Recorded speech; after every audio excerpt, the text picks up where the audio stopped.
une des choses qui me semble importante dans le contexte actuel, c'est effectivement de pointer le fait que la critique de l'école, et même la réflexion sur l'école, elle est vraiment très très en retrait, par rapport à la fois en retrait au niveau de sa place dans le débat public et au niveau de le type de questionnement qui est à l'œuvre. Donc elle est très très en retrait par rapport à ce qui a été le cas, je sais pas, jusque dans les années 70, disons. En gros, mais en fait ça correspond effectivement.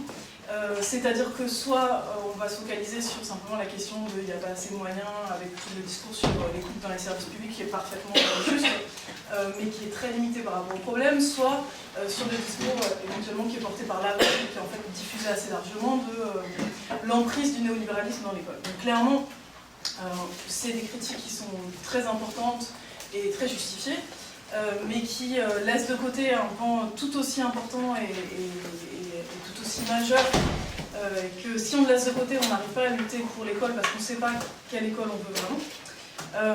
Et ce deuxième pan, c'est effectivement de se demander, de s'interroger sur l'ambiguïté foncière, fondamentale, quelque chose comme ça, de cette institution scolaire. Il y a juste une remarque sur la question de l'emprise du néolibéralisme dans l'école. Moi, je pense qu'il y a quand même une chose importante par rapport à l'analyse qui est faite, notamment par Laval, mais par un certain nombre de gens, une distinction à faire. Il me semble qu'il y a tout un discours, typiquement un des autres bouquins de Laval s'appelle « L'école n'est pas une entreprise ». Il y a tout un discours pour dire que ce qui sera à l'œuvre aujourd'hui dans l'école, ce serait la volonté de plus d'efficacité. Je pense que c'est quand même important, donc, par rapport à cette critique-là de l'emprise du néolibéralisme dans l'école, d'être bien clair sur de quoi on parle. Et je pense que clairement, quand on voit les effets des réformes néolibérales, que ce soit l'évaluation à tout crin, le management des individus par des objectifs, des évaluations nanana, on s'aperçoit quand même assez rapidement que c'est pas l'efficacité qui est produite. C'est pas les systèmes qui sont plus efficaces. Les systèmes, par exemple, scolaires, pour prendre cette question de l'école, les systèmes scolaires qui sont plus égalitaires, du genre la Finlande, il n'y en a pas 40, du genre la Finlande, donc qui effectivement accueille tous les enfants jusqu'à, disons, 18 ans de façon indistincte, sans qu'il paraisse nécessaire de les trier selon des résultats. Donc ces systèmes plus égalitaires sont plus efficaces. Donc si la visée de ces réformes était effectivement l'efficacité, on peut imaginer que les réformateurs n'étant pas complètement stupides, ils ne mettraient pas en œuvre ou ils auraient cessé de mettre en œuvre ce type de réforme. Donc il me semble qu'il y a simplement une conclusion assez claire à en tirer, qui est importante aussi pratiquement dans l'attitude qu'on peut avoir par rapport à ces réformes, qui est que clairement ce n'est pas l'efficacité qui est visée, mais plutôt le contrôle des conduites.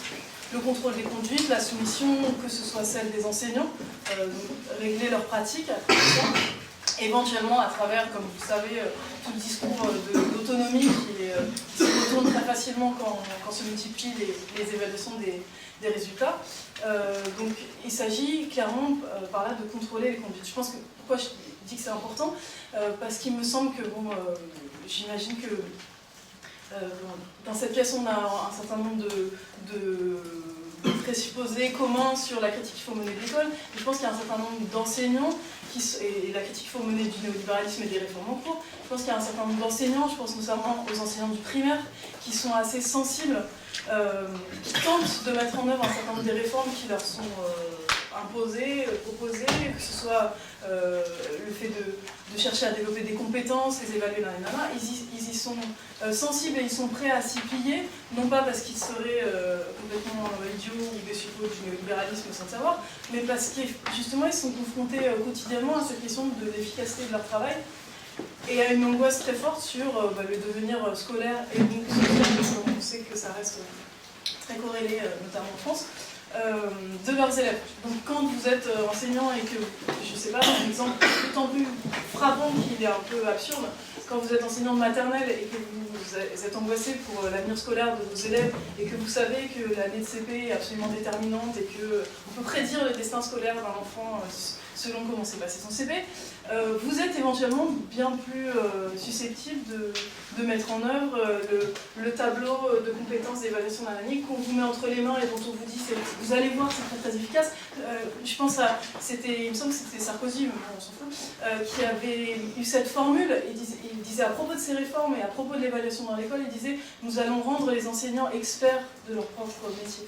On va leur donner l'expertise. Enfin, ils vont savoir comment s'y prendre. Parce que c'est clair que l'école, ça marche pas. Ou alors, si on s'aperçoit de son rôle dans le capitalisme, on dit ça marche très bien. Mais si on a encore l'espoir que ça joue pas simplement un rôle de renforcement des inégalités, ça marche pas. Donc, en tant qu'enseignant, on le vit ça tous les jours, ça marche pas. Donc, si quelqu'un arrive en vous disant, bah, ça marche, moi, je pense qu'il faut vraiment critiquer ce discours de c'est pour être plus efficace, parce que c'est clairement pas pour être plus efficace, et ça ne produit pas de l'efficacité, ça produit le contraire. Voilà, c'était juste un point sur le néolibéralisme, et j'entre dans l'autre question qui est tout aussi centrale et plus oubliée, qui est celle plutôt de la... je l'ai déjà évoqué, mais de l'ambiguïté fondamentale de l'école.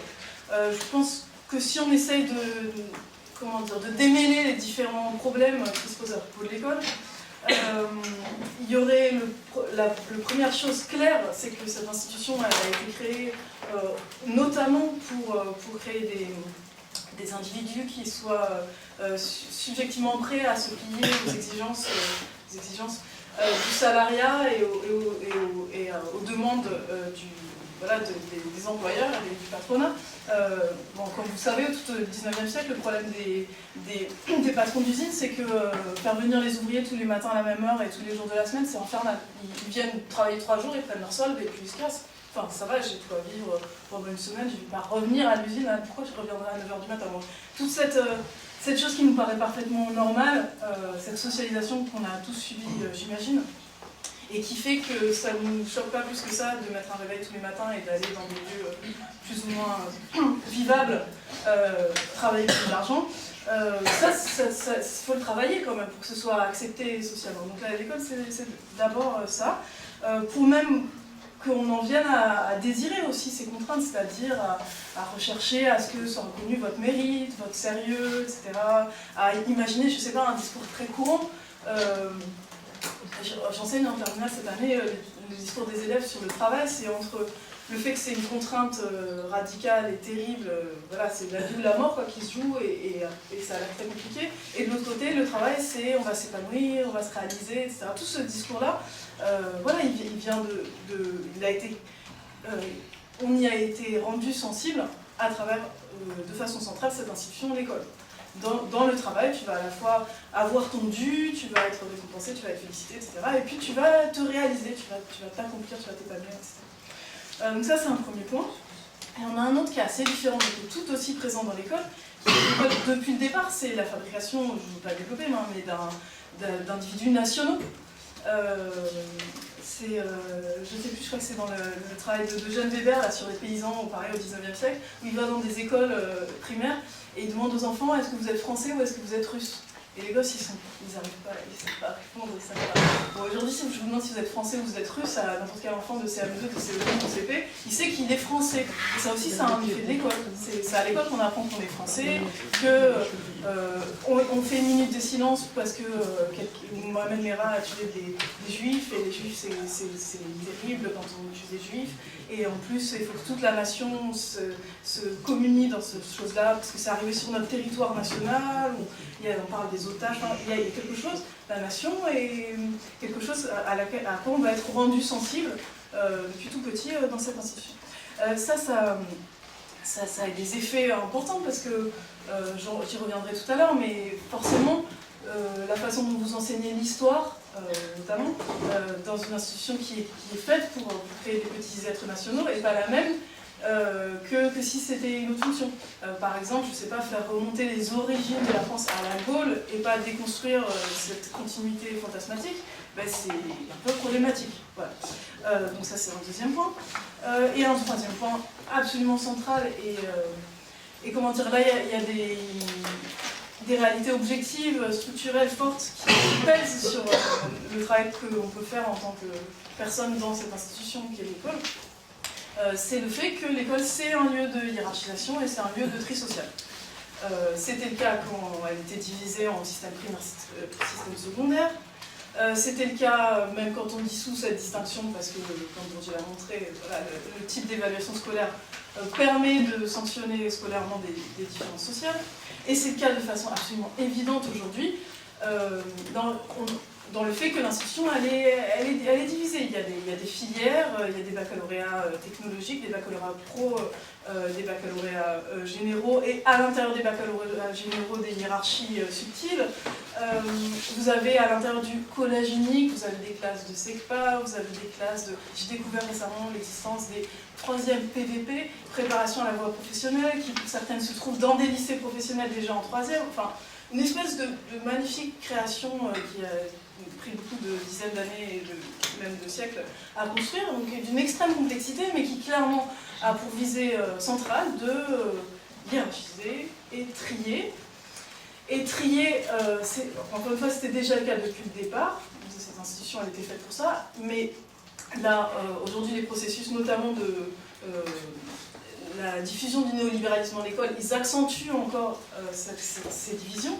Ils les accentuent en quoi? Tout simplement parce que très bien Laval, mais c'est ce qui est très clair, c'est que on a travaillé c'est le principe du néolibéralisme, on a travaillé dans l'école à créer de la concurrence, créer un marché des établissements par exemple.